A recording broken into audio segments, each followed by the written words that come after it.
Party के लिए, मुरारी जी के लिए वोट मांगने के लिए, इसलिए कि इस देश और प्रदेश में 10 साल की सरकार का जो काम रहा उसको जनता ने देखा, उसका आंकलन किया और अब मन बना चुके हैं कि बदलाव करना पड़ेगा।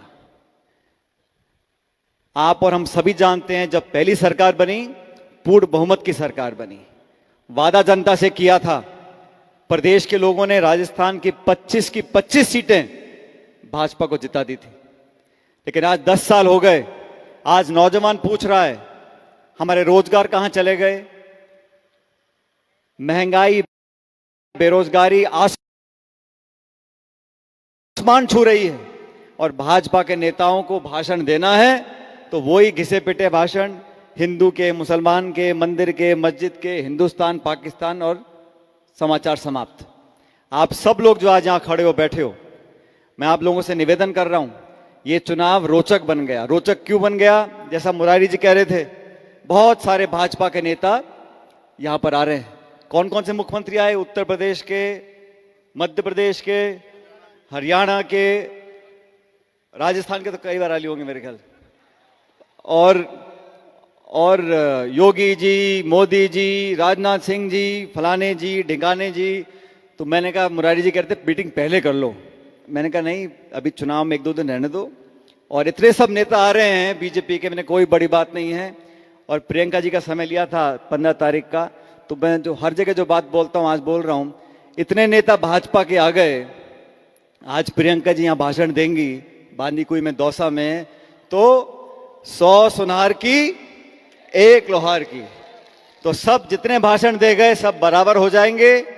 और यहां हमारे जिले के बहुत नेता हैं जो भाजपा से जीत कर गए हैं, वो गांव गांव डोल रहे हैं। कोई चावल बांट रहा है, कोई पानी पी रहा है, कोई कसम खा रहा है।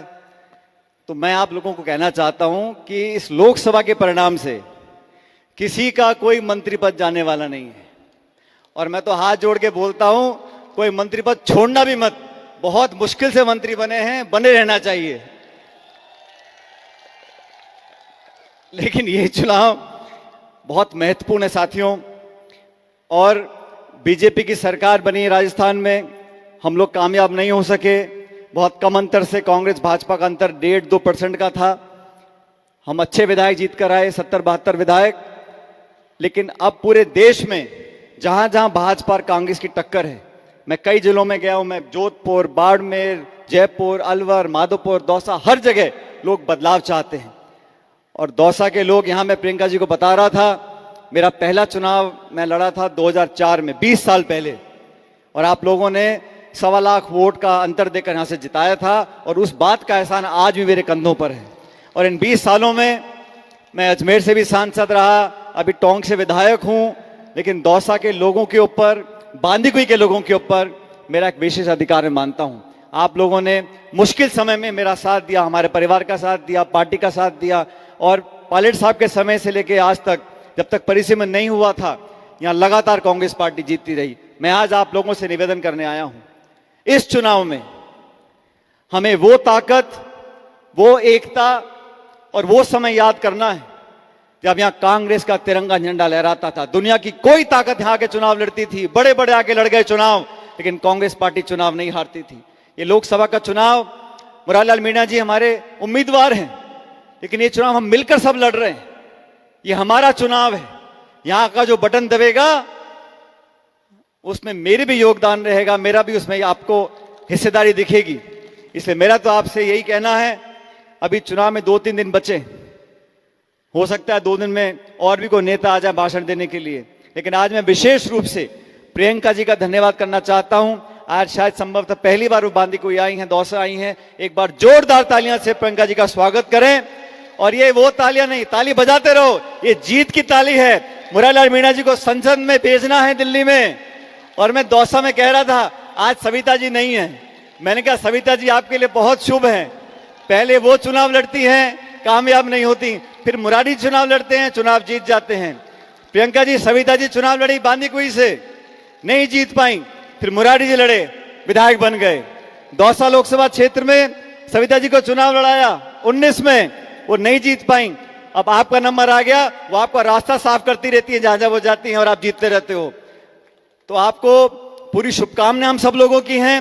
लेकिन आप मेरा एक बात ध्यान रखना, अभी यहाँ बहुत सारे नेता गांव गांव डोलेंगे, मैं भी पूरे प्रदेश में घूम रहा हूं, हर जगह कांग्रेस मजबूत स्थिति में है, लेकिन सबकी नजर टिकी हुई है इस दौसा लोकसभा क्षेत्र पे।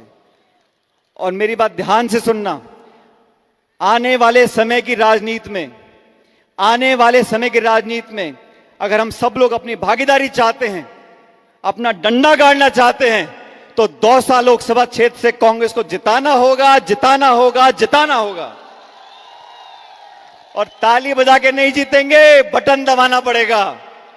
उस दिन सावे हैं, मरना है, भात है, मईके गई, ससुराल गई, वोट डालने भूल गए तो पार नहीं पड़ेगी। 19 तारीख को एक एक बूथ पर इस हाथ के निशान पर बटन दबाना है और बटन जोर से दबाना है। अब दबाओगे तो हाँ बोलो, नहीं तो मत बोलो।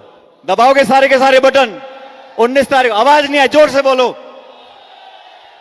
और सुनो, 19 तारीख को पता नहीं प्रियंका जी कहां प्रचार कर रही होंगी, मैं कहां प्रचार कर रहा हूंगा, लेकिन 19 तारीख को जब सुबह बटन दबे, वो टी करके बोलती है मशीन, ईवीएम की मशीन, टी करके वो बटन इतनी जोर से दबाना, मैं जहां भी देश में मुझे टी की आवाज सुनाई पड़ जाए कि दौसा का बटन दब गया। और मुरारी जी को संसद में भेजना है, हमारे हाथों को ताकत देनी है।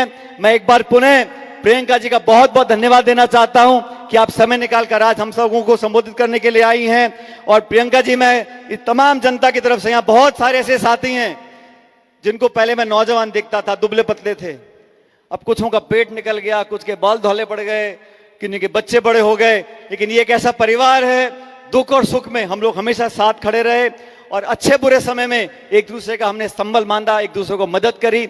आज उसी रिश्ते, उसी नाते की दुहाई देते हुए मैं आपसे मुरारी जी के लिए वोट मांग रहा हूं। मुझे पूरा विश्वास है कि 36 कौम के लोग भूल जाओ ये जातिगत गठबंधन। पत्रकार रोज लिखते रहते हैं, इतने मीणे, इतने राजपूत, इतने गुर्जर, इतने ब्राह्मण, इतने बैरवा, हम सब 36 कौम के लोग एक मुट्ठी में बंद होकर कांग्रेस पार्टी को जिताकर भेजेंगे, तिरंगे की लाज रखेंगे। और मुरारी जी ने वो आपने विधायक बना दिया, मंत्री बना दिया, अब एक बार महीने कहने पे सांसद बना दो, आगे हिसाब किताब बाद में करते रहेंगे।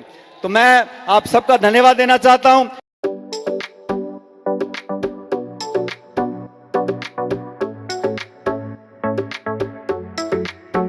R&T ग्रुप ऑफ कॉलेजेस, यहां आपको मिलता है world class infrastructure in India, well equipped science laboratories, agriculture की यूनिक सीड लैब भी, digital library, computer lab with AI technology, digital board सभी छात्रों के लिए, ऑनलाइन स्टूडेंट्स के लिए पॉडकास्ट रूम भी अवेलेबल है। चित्तौड़गढ़ जिले और MLSU उदयपुर का एकमात्र NAC एक्रीडेटेड कॉलेज। कोर्सेज हैं जिनमें BCA, BCom, BSc, bio, maths, agriculture, BA, B.Ed, BA, B.Ed, BSc, B.Ed, BSTC, MA, MSc, MCom।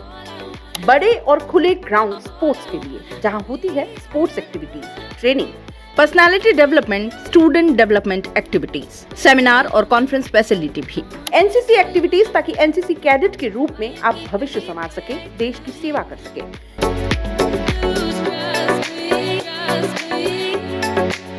ये विजन है R&T and Vivekananda group of colleges की चेयरपर्सन डॉक्टर वसीम का।